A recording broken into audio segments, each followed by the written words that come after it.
Welcome back to a new episode of Podcast on the Brink. The Big Ten Top 40 list is now complete.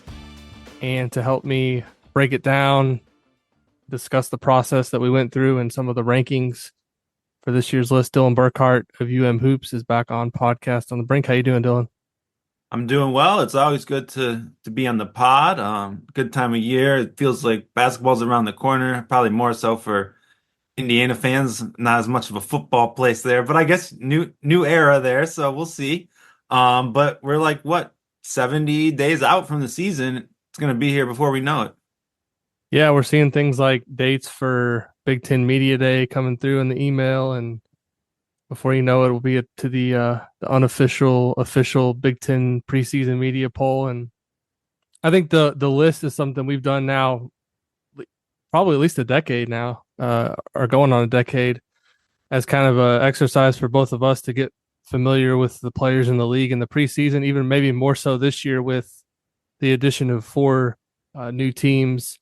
And we expanded the list this year, going from 25 to 40, which had always kind of felt maybe we could have had more players in the past, but now going with the new teams, it felt just natural to expand it a little bit more. But I just wanted to start by asking you what maybe the biggest challenge was for you when you started to think about this and putting these players together. And I will say, I feel like we say this every year, but outside of, I think, 8 to 10 guys, after that, it gets really tough to kind of put these guys in order. So if you're a fan of a school and you're listening to this and you're thinking, well, this guy should have been 17 instead of 28, but in our eyes, there's not a ton of difference between those two.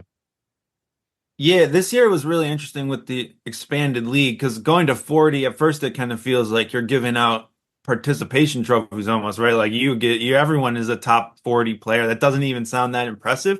But when you start to do the math, 18 teams, you're looking at, if you have a top 25 list, there's barely room for more than one player per team, right? So it becomes pretty condensed. And I think you add in that I think generally there's not a lot of separation in the Big Ten, right? Like the difference between missing the Big Ten tournament and winning the league, I don't think will be that significant. And there's going to be a lot of these teams jumbled up. So you can't really say, wow, these 5 teams are the best 5 teams in the league by a country mile.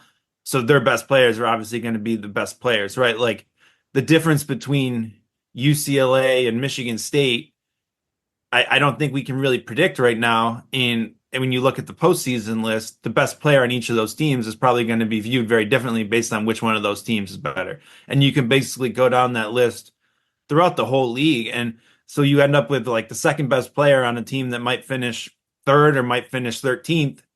Are they the 30th best player in the league or are they the 15th? I don't think we really know. And then you add in the portal. It's a pretty chaotic year, really outside of the top couple pieces who are kind of proven Big Ten options.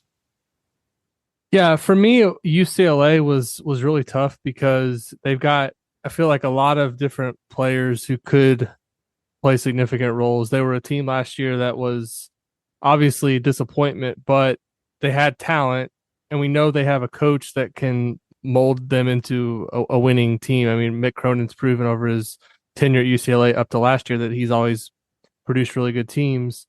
And they just have so many different guys that could be that first or second option. And for them, it was tough for me to put those guys in order. I think we did the kind of the best that we could. There was a guy, Dylan Andrews, that we didn't put in the top 40 that I think a lot of people are going to have on preseason lists. We kind of went on the side of Sebastian Mack, buying him a little bit more. So, but just kind of reiterate what I was saying earlier. For us, there wasn't a ton of separation between, Sebastian Mack and Dylan Andrews, for example. Those guys were, I think, 20 and in kind of the next 10 or 12 lists that we had. So, I want to talk maybe about the top of the list first, because I think that's, so far, we're recording this just less than an hour after we put the last post out, but I've already seen a little bit of reaction on obviously the Indiana social media. They're not going to be favorable to Braden Smith being number 1. And I know you've had a note already on the forum over at UMHoops just about Braden Smith being first, but I just want to start out just kind of with Braden Smith specifically. To me, that when I started to make this list, there was no other option really at number one. Looking at his statistical profile from last year, I know we didn't have him in the top 25 last year. That was more on me than Dylan because I know Dylan had him in the top 25 and I had him just outside, and we decided not to rank him last year. And Purdue fans let us hear it all season on social media for that, so I'll take the heat for that. But I wasn't going to make the same mistake twice. Braden Smith for me was the clear cut number one. He's the only returning player in the league that was first team All Big Ten last year. He was the point guard on a team that went to the national championship game. And the argument that everybody likes to throw is, well, Zach Edey's gone. What's he going to look like? Well, that's fine to have as a question, but you don't completely dismiss a player because Zach Edey's gone. He was great in his own right, averaging, I think 7.5 assists, almost 6 rebounds a game, shot 43% on three. So for me, he was clear cut. Dylan, I know you felt the same way, but what's your reaction to kind of just the early blowback that we're getting for putting Braden Smith first, if you want to call it blowback? Yeah, so Braden Smith was the best point guard in the league last year, right? He was an all Big Ten first team player. And yes, Zach Edey was the best player in the country. They're going to lose Zach Edey. But here's the thing. If you're Matt Painter, what's your plan this offseason? You're going to build a team around your best player. So everything they do this year is going to be based on leveraging Braden Smith's ability to play out of ball screens, just like everything they did last year was built around Zach Edey. So I get the idea of, oh, Edey's gone. And yeah, Purdue probably won't be the juggernaut they were last year. I still think they have a very good team.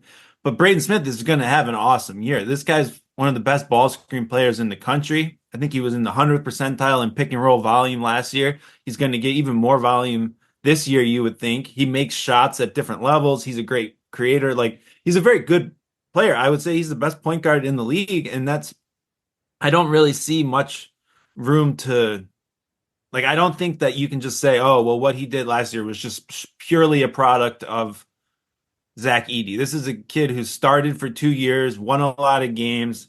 I don't see any other world where we would look at the point guard who started in the national championship and say, well, that guy's probably not going to be great, especially when he had an awesome year, right? Like, I don't really understand the blowback. I think maybe he's just not I think it's more of just oh, well, people saw that as Zach Edey's team and they just never really thought of Braden Smith that way. But I'm telling you, you're going to start thinking about Braden Smith that way pretty damn quickly this year once the games start getting played. So I'm completely okay with having Braden Smith at the top of the list. And like you said, I don't think we really considered anyone else in that spot. So if I were to give you right now a chance to take the field of every other Big Ten player or Braden Smith in terms of who's going to be Big Ten Player of the Year, are you taking Braden Smith when it's all said and done, or are you taking the rest of the league if given that choice? Because last year you would have taken Edey, right? No questions asked. Like, it wouldn't be a conversation. I feel like this is different, maybe. It's definitely I think Braden Smith is going to be an all Big Ten first team player, so he gets you in that game. I think it's really hard to pick who the other four all Big Ten first team players are, and I'm not really confident that our top five got that just because of how flat the league is. But with so much uncertainty across the league, I think this could be a year where there's a guy who we're not even really talking about a ton right now who kind of surges into that player of the year conversation. And I think that I would probably take the field just because of that, just because I could name like a dozen people. I'd be like, wow, if everything goes right, maybe that's the guy, right? And they'll do things, kind of score more, or they're a big man who puts up more impressive numbers, right? Like, people don't always go crazy for the assists as the way they do maybe some other positions. So I would say probably the field, but I don't really see that as a knock on Braden Smith as much as just the landscape of the league. You I would agree? agree with yeah, I would agree with you on that. I mean, the problem in coming up with this list was for me after I felt pretty good about Peyton Sanford at 2, just based on his work so far. I mean, I wasn't like Did you though? Like, his stats are awesome. He's a really good player, but we don't know that Iowa's going to be that good. I'm right. kind of high on Iowa, but it's not like he is okay, best player on a protected seed type team. It's Iowa's probably going to have a really good year to make the NCAA tournament. and Sanford will put up points, but he's like that's still kind of a May- step down Maybe for it's number maybe two it's on the best for me list. to say I had less questions about him than I did some of the guys I ranked right below him. Is For that more sure. fair to I would say? agree with Okay. that. Because from a talent perspective, if you're asking me if I'd rather have Dylan Harper, Ace Bailey, or Peyton Sanford or Braden Smith, I'm taking Dylan Harper and Ace Bailey. And for me, those two guys were also a challenge to rank because you look at all these preseason NBA draft lists, and Ace Bailey's near the top. He's the guy that could maybe push Cooper Flag to be the number one pick, and we had him seventh, which isn't reflective of that. But this is also isn't trying to rank who's the best NBA prospect in the league. It's who's going to be the best players in the Big Ten next season. But Harper, and I think you maybe convinced me on this a little bit as we kind of discussed it, because I think initially I had Bailey higher than Harper, but Harper's going to be the guy with the ball in his hands. He's going to be kind of the engine that drives Rutgers this season, and I think he has more opportunity to maybe showcase his talents. Not to say that they're not going to be running a ton of stuff for Ace Bailey, or Ace Bailey's not going to have a high usage rate, because I think he is. I think that team's going to be very dependent on those two guys, and how good they are is going to really determine their ceiling. But I'm curious, like when you look back at the history of this list and what we've done with freshmen, how much did previous seasons and previous performance of freshmen kind of play into where we put Harper and Bailey? Because as I said, I think if we're just ranking pure talent, they're 1 and 2 in some order. Yeah, I think a couple years ago we ranked like Caleb Houston in the top 10. And then I Yeah. think I swore off ranking freshmen at all in the list Which Caleb Houston, to his from there. credit, he's carved out a decent role for himself in the NBA. So he Yeah, panned and out, he but as a he 1 year started player, he every wasn't great. game and he wasn't a top 10 player in the league by any stretch, right? So it's a very hard deal because every team with a top 40 freshman, like their fan base thinks this guy is the guy, he's going to be awesome, and you don't really know the timeline that that's going to be on, right? Like you could have a Caleb Houston where it's one and done, flash in the pan, never really gets there. You could have a maybe a Kobe Buffkin where it's like literally can't play for his freshman year because he's not strong enough or adapting to the game fast enough, and then he turns into a pro the next year. There's just all these different paths that you can't really predict, even if you're in a mock draft in August of the summer before your freshman year. And I think there's a lot of guys like that, whether you look at Rutgers, whether you look at Illinois, there's a lot of freshmen that I think could make us look really bad in either direction, right? And it's a balance. Like Rutgers is going to rely on Harper and Bailey to basically be the show in Piscataway. And we have not seen a lot of freshman-led teams be that good. And since COVID, right? Like that has not really been the recipe that has worked.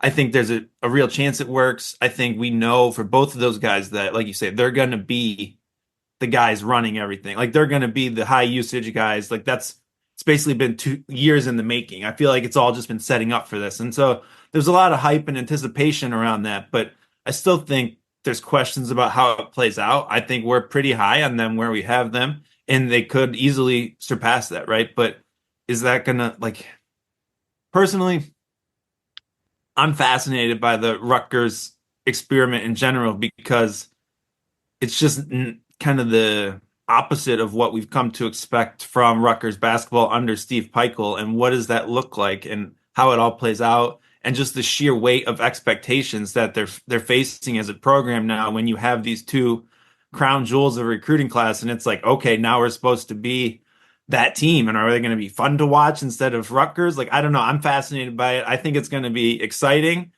I feel like we kind of just split the difference with where we have them. I think we kind of covered our bases in that sense in some regards.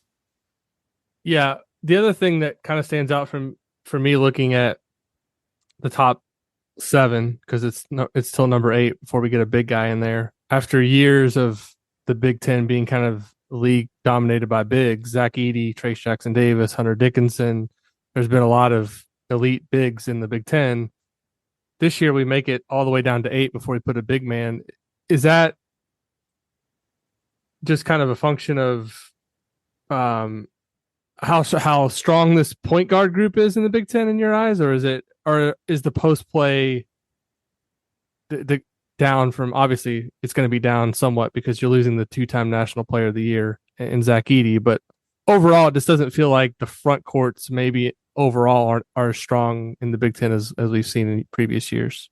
Yeah, probably the last 3 or 4 years, we had a stretch where there were like multiple big men, All-American candidates each year, whether it was Edey, Dickinson, Kofi, like all these guys, kind of just going through them. And there would be multiple of those guys, and you would just kind of pencil them in at the top of the list. I think there's still a good crop of big men on this list, I would say, but I don't think any of them are really in that conversation in a real way where you're like, okay, wow, this guy's for sure going to be an All-American. He's just kind of inevitable in the post where he's just going to get his 20 and 10, and that's how you're going to play.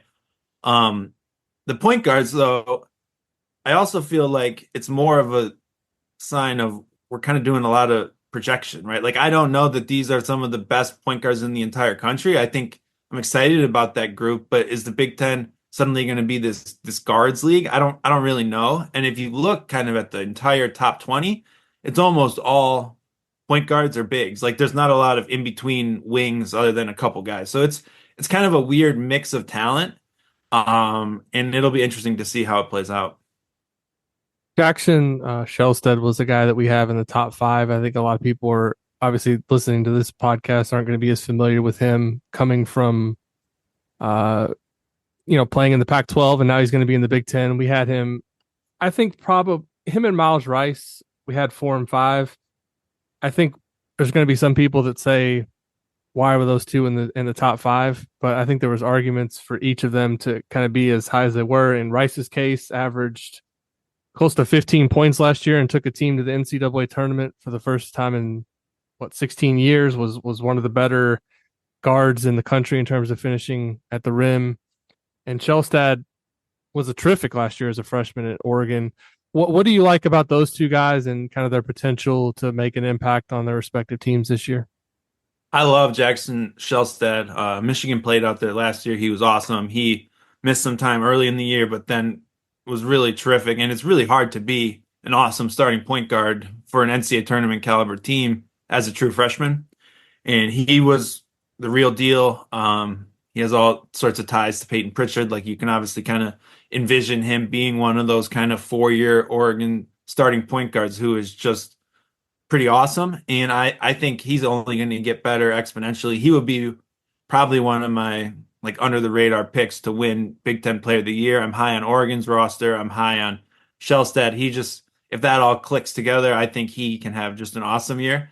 Rice, I go back and forth on. I had Shelstad higher, I think, on my list than Rice.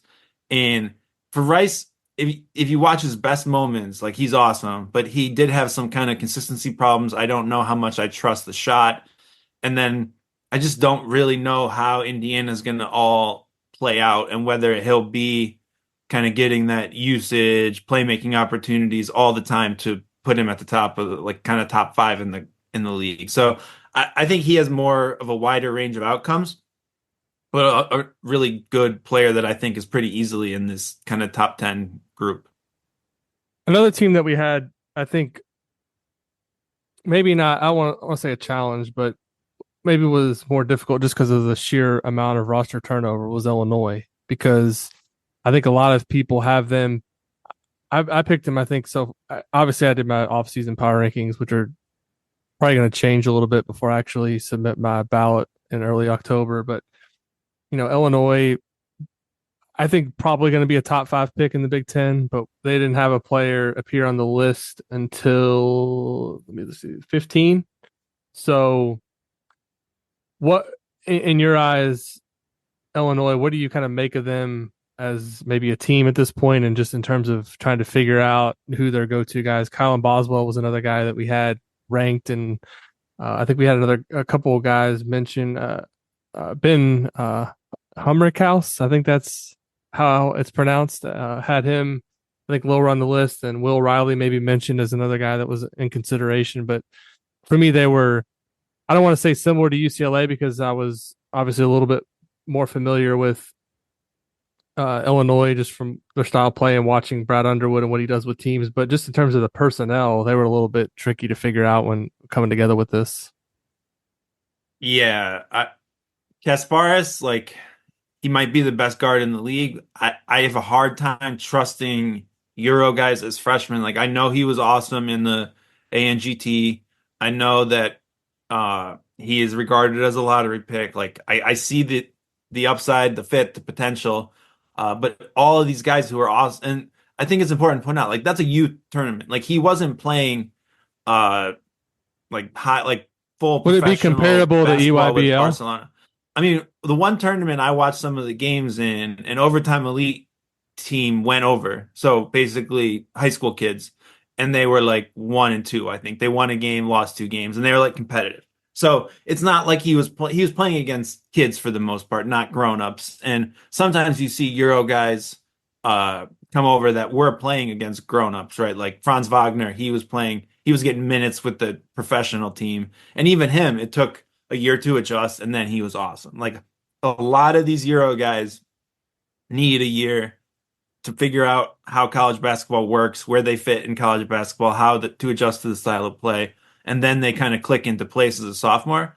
I think he can really be an impact player for this team. I think I like his impact more than Will Riley just because of, I guess, the style of their games and kind of how, like, he's a kind of a bigger guard, whereas Riley is like a really skinny wing who's a great shot maker but needs to get stronger.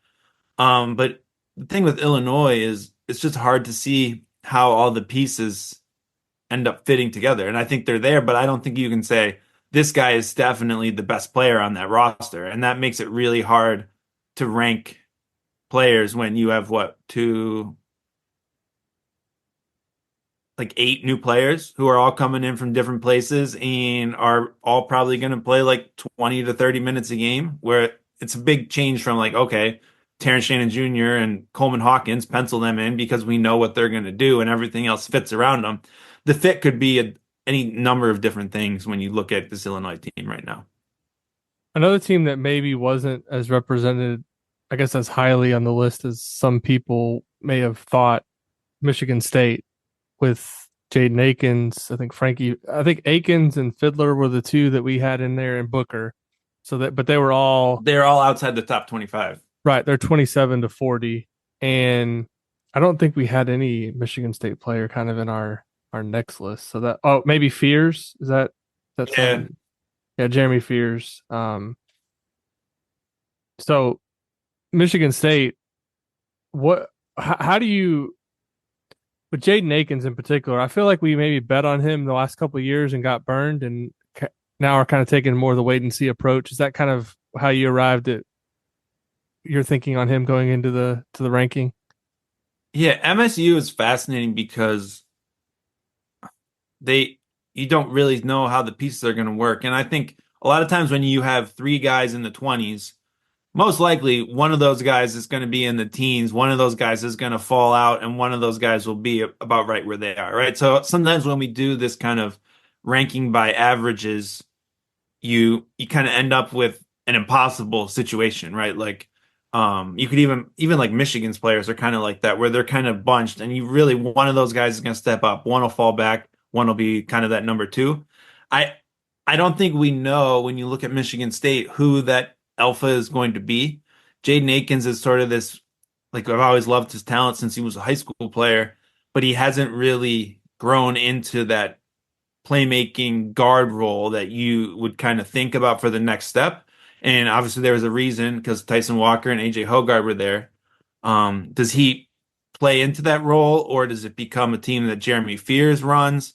Or is Frankie Fiddler kind of the featured offensive player? Like these are all different permutations that I think it's hard to really know. And I don't know if Michigan State even knows yet. And I think Akins has a high floor as like, okay, he's athletic, can defend multiple positions, hit threes.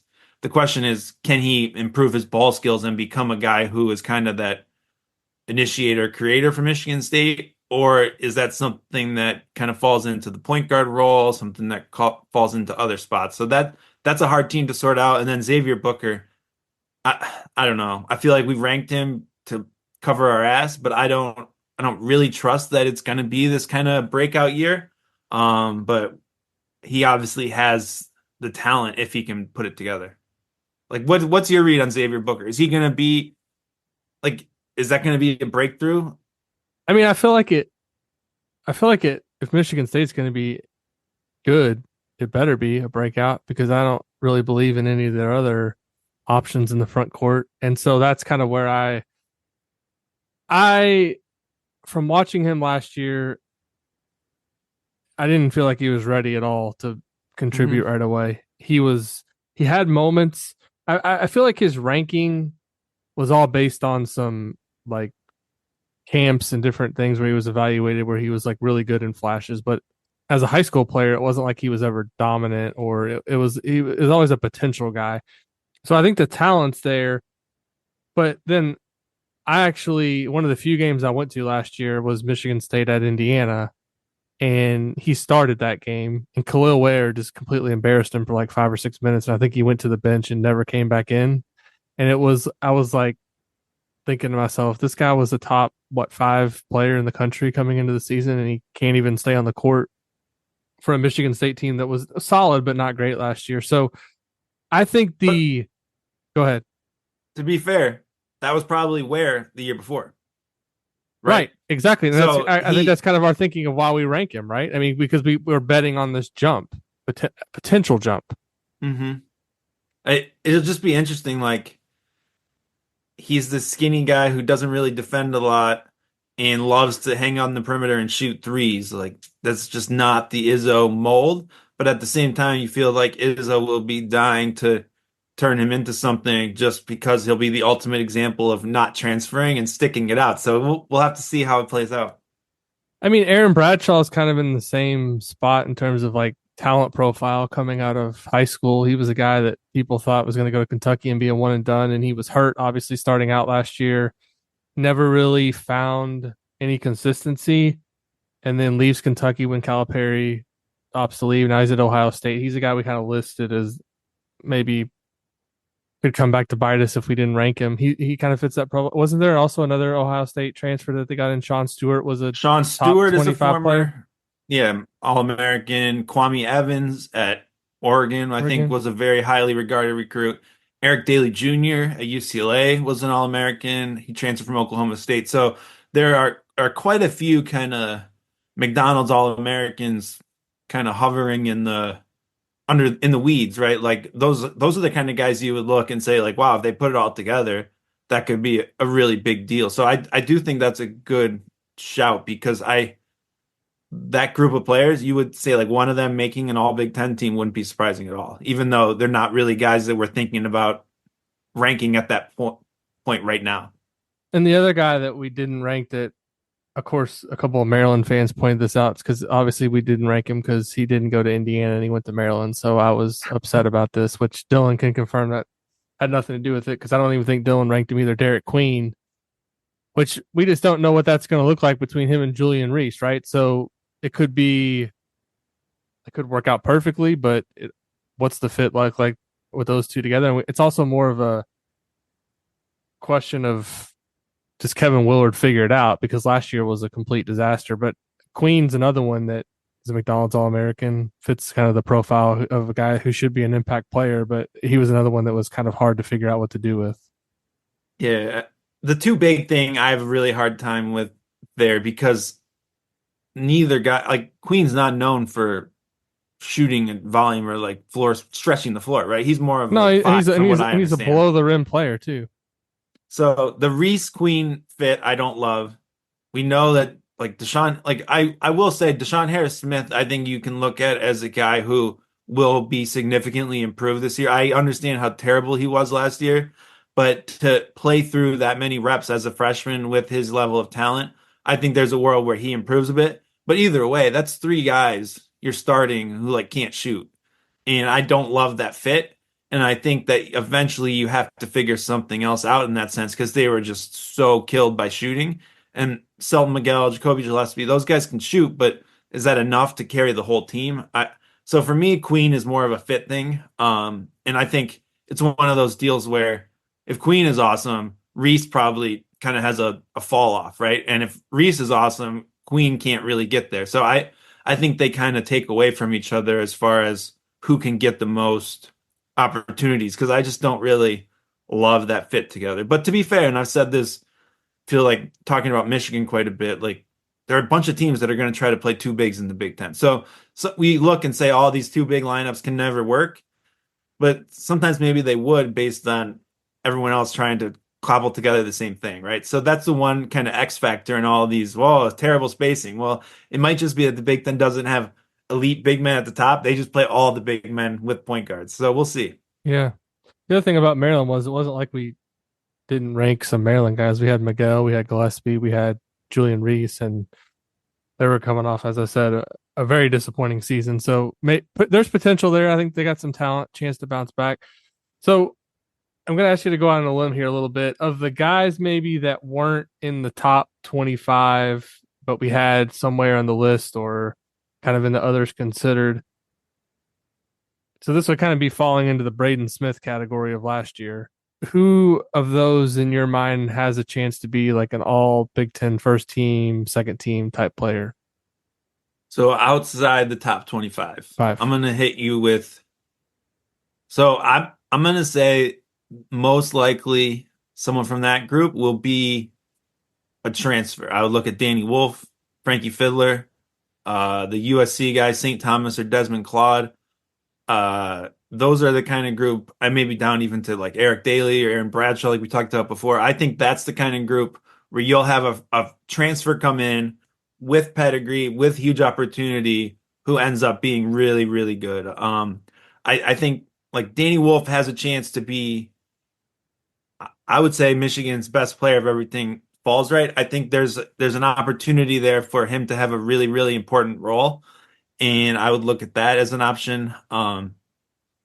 I, we'll see though. It's going to be interesting. I think Fiddler the same thing. There's a chance he's the go-to guy on that Michigan State roster, and like you can question the athleticism or maybe some of the he kind of loves the mid-range jumper, but that kind of player on Michigan State can average 15, 16 points a game, and that would get you in that conversation. So those would be guys I would look at a bit, especially USC. Like I think it's hard to predict how all those pieces are going to fit together there, but someone's going to run that and get a lot of production. And I think like both Claude and Thomas fit a mold of a guy who could really stuff the stat sheet if they get the reps. Yeah, I feel like You maybe buying or one of selling any of those? Danny Wolf for sure I'm buying. Just based on how good he was last year at Yale. And you mentioned a second ago like the two big thing. I mean, Michigan, that's going to be a potential two big I mean, we got Indiana. We know they're going with two bigs with Renew and Bala. We got Michigan. Michigan State could be two bigs. What about Purdue? Booker's a big, yep. Maryland, you would look at Minnesota, Dawson Garcia play the four. Yeah, You would look at Ohio State with Sean Stewart and Aaron Bradshaw a bit. right. Those are some of the big ones I would say. Washington, we didn't really talk about Osibor, but he's probably more of a four in that roster. So there is a lot of two big type lineups that you would look at and say you're going to be playing against two bigs half the time. So you're going to need, I think, size to compete, but you're also going to want to have a way to attack two bigs also. So that's kind of going to be an interesting X factor to the whole league this year, I would say. I think the guy that stands out to me in terms of the guys that were outside the top 25 would probably be Kwame Evans Jr. as a Okay. potential breakout player. I think Oregon's going to be better than people think I'm going to have them pretty high up in my preseason Big Ten rankings. I think they're, as much as Indiana fans might think that Dana Altman's not a great coach based on what happened with Khalil Ware coming to Indiana and being much better, they've got a track record of being really solid under Dana Altman. Evans, the talent is, I mean, he was a 5-star kid in 2023. He came along a little bit slowly, but he's got good size. He can shoot. He's athletic. For me, he's a guy that has a chance to kind of outperform that ranking. So he's the guy I'm looking at. I also don't know what to make of Boswell at Illinois. He had obviously a really up and down year, I guess you would say, at Arizona, but got a ton of experience. And I kind of like to bet on guys who are maybe going into their sophomore year as a potential breakout candidates who had that strong ranking coming out of high school. They're talented. He's going back home. So maybe things click there. And we just don't He's know a ton going about Illinois. he's going into his junior year. Boswell is? Yeah. Okay. So there you go. I didn't even So I he had him listed as a sophomore, so maybe I had him listed wrong. terrible editing right there. But he went he came off the bench as a freshman Okay. and then stepped into the starting lineup last year. But again, he was kind of the number two to Overshadowed by Caleb Caleb Love. Love, right? Yeah, so I I still think for me his profile, he struggles to kind of create shots at the rim in the half court, but he's a really good shooter, off the dribble shooter. To me, he's the perfect number two with another guard kind of running the show. So I hesitate to see him getting that far up, but again, he does have that talent, that pedigree, and I do think when you have a kid who gets a reset at some point, right? Like I think he probably doesn't see himself as being a number two forever, right? So he is going somewhere to get that opportunity that can lead to a breakout, even if it's kind of in the middle of your career. So I could see that for sure. I'm just a little skeptical that it might be someone else on Illinois. And there's so many players on Illinois that you figure are going to play, whether it's like Trey White or uh, Booth, or they have the two bigs coming in. Like there's a lot of bodies, and it's not really like you think those guys aren't going to play. So it's going to be a deep team, I think, which Illinois hasn't really had a ton of recently. I feel like they've had a pretty narrow focus to how they play and who they play through. It's going to be more wide open, right? Like Ty Rodgers, he's not going to be in any all Big Ten list, but he's probably going to play 30 minutes a game and be a guy that's just setting what Illinois' culture is, right? So they have a lot Right. of people to figure in and get out, which makes it hard to have maybe a all Big Ten first team type player. Yeah, I mean the other thing I guess would be the UCLA and the USC guys, which you kind of touched on. They just have so many players in general that we don't know what their roles are going to be. So there's a chance if, let's say, USC is a top, 7 or 8 Big Ten team, is it out of the question to say that St. Thomas or Desmond Claude could be potential all Big Ten guys? I mean, I don't think it's crazy. And the same thing goes with the UCLA guys. I mean, we listed, I think, 3 of them in the kind of just missed to kind of cover all of our bases there, but we don't really know. We ranked William Kyle, which I think a lot of people were like, he might be their 5th or 6th best player, but then we kind of dug into his numbers and what he was able to do at his previous stop and how efficient he was and his defensive profile, and we're comfortable ranking him. But I just think with those two teams, it's just so hard to predict what they're going to look like, and that Yeah, had a lot to do with it. UCLA has basically a two deep, right? Like I think that their second string could be a like a Big Ten lineup, and maybe not a great one, but they have 10 guys that I think are gonna play, right? Like that's a hard thing to balance and figure out, but it's also a heck of a luxury from a team that came off such a dismal season last year. It's like that's the thing I have such a hard time with UCLA. Like they might have the 1 to 10, the best roster in the Big Ten, but they're coming into a new league. They were a disaster last year. There's a lot to kind of judge and figure out of how much that all comes together. It's not like they're sort of this well-oiled machine that's humming on all cylinders. It's okay, well, we've reset everything. We got more NIL money. We got all these new players, but now how does it fit? And now what is it like to fly to New Jersey on a Thursday night to play Big Ten games? Like that's going to be a lot to figure out, and it makes it hard to predict them. Because like UCLA and Oregon, like we talked about, both I think could be contenders in the Big Ten, but we've never seen them play Big Ten games. Yeah. Last thing I want to ask you about this unrelated to the list. A lot of people have been asking me about the Big Ten schedule, like in terms of, obviously we know it's going to come out sometime next month. Are you anticipating when Michigan goes to the West Coast for its games, it's going to play both on the same trip? Do you think that's how it's going to work? And also, what I think that another question a lot of people have had is like, what kind of tip times to expect? Do you think we're going to see like 11 p.m. Eastern time tip times for Big Ten games? So my understanding is that there are basically going to be travel partners and kind of schedule pods. So I think when USC plays at Michigan, they'll also play at Michigan State the Let's same say, weekend. And you'll for the East Coast teams, you'll play either USC and UCLA the same right? weekend, or Oregon and Washington the same weekend. I'm almost positive that's how it's working. I don't know if it's been like officially written out, but that's what Yeah, my understanding is. it was weird because they put out like a release with the Big Ten opponents, but they didn't say anything about like how it's going to work. But if you look down it, no one plays USC and No, Washington, right? They're correct. only the LA teams or the Northwest teams. So I think that's for sure happening. Obviously, and I think if you can look at it, I think like Michigan and Michigan State are probably on the same side of that, right? So I think they'll both go out the same weekend and then it's like a reverse. I'm not positive on that, but that's what my understanding is. And I think that makes a lot of sense. I do think there'll be some later tip times. Well, like it depends what you mean. Like USC is going to play UCLA and there's like all the games that those teams played were filling television slots in the 10, 11 o'clock hours quite often, right? Like they're going to be in late games and they're going to play a whole season of games and many of them will be late.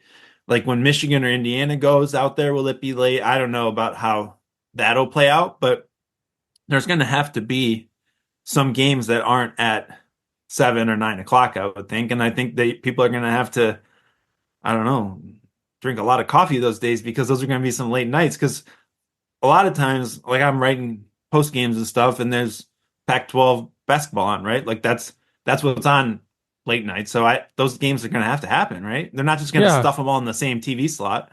no, it'll be um, it'll be interesting because like for Big Ten Network, you could see him having like what 6:30, 8:30, 10:30 type of setup For sure. or Peacock, you could see FS1. something like that. Yeah, Because FS1 I feel already like does, right, they right? do. Because I they feel like had the Peacock's Pac-12. time slots though aren't as important as because it's not like linear TV, so it's I know they don't want to have a ton of overlap, but I think They it's never more of overlapped. They what they had never did. no, they had double headers, I think, on whatever Oh yeah, night they because we got to get played. the Josh Pastner in the studio for breakdowns between games, right? So Yeah, so I I actually thought expect Peacock was good last year for the most they did part a good job. overall. So I think that I would expect some late tips, and I would expect a lot of complaining about those late tips, but we'll see. I assume there'll also be a lot of complaining from the Pacific schools that why are we playing a 1 o'clock game in Indiana on short rest or whatever, right? Like that's what morning tip for them. So it's going to be weird. I don't know how it'll all fit together, but like if you think about it, if you're going out there for a weekend, then the weekend game will probably be in the afternoon either way. And the like you're not going to have an 11 p.m. tip on a Saturday night, but I would think Thursday nights you might have some late surprises. yeah, if I'm Indiana when UCLA comes, I'm pushing for a noon local tip, right? Make That them used play to at be 9 in the morning. yep. So have you been to any of those venues out west? I think you went to I have UCLA, right? been to UCLA. Great kind of environment. Great with the museum and everything. The crowd was lackluster, I would say, to put it gently. It was not a real inspiring. It was a good UCLA team. That was the Lonzo Ball team. It was an awesome game, kind of back and forth, and it wasn't much of a environment that you would compare to Assembly Hall or something like that. But it Yeah. was best part, the concessions and everything. Everything's outside, like the concourse. That was cool. Must be nice out in California. Yeah. It'd be nice to change the pace to be able to go out there in the middle of winter for a game. I think Indiana though their games this year are at Oregon and Washington. They host UCLA and USC. So be interesting. Dylan, thanks for taking the time to help us make sense of the list, although I don't know how much sense we made of it. I think we're going to come back as we do every year. Everyone always likes to point out the things that we got wrong, but I feel like we put in the work. We researched it Look, as best we could. There's nothing else you can do, right?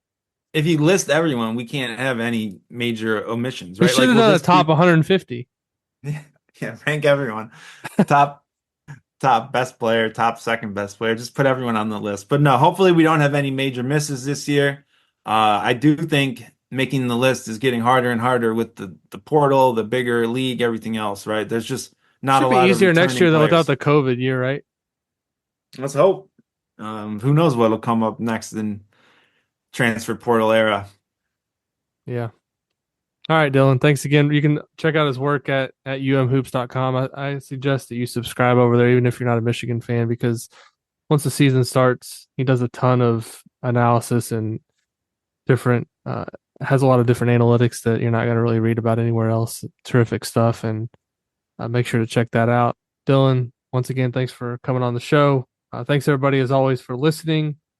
If you enjoyed the show and you're still listening here, I think we're a little bit over an hour into the episode, maybe a little less, but please leave us a rating or review on Apple Podcasts. Leave us a 5-star rating on Spotify, and we'll be back soon with another episode of Podcast on the Brink.